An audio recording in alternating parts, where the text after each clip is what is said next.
You ask Tiger to solve. This deals with linear equations with one unknown.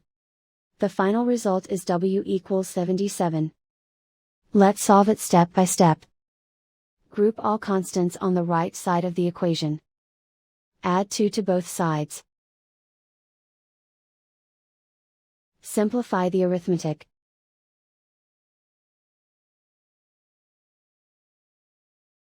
Isolate the W.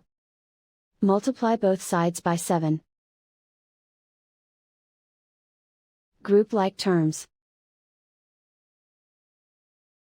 Multiply the coefficients. Simplify the fraction.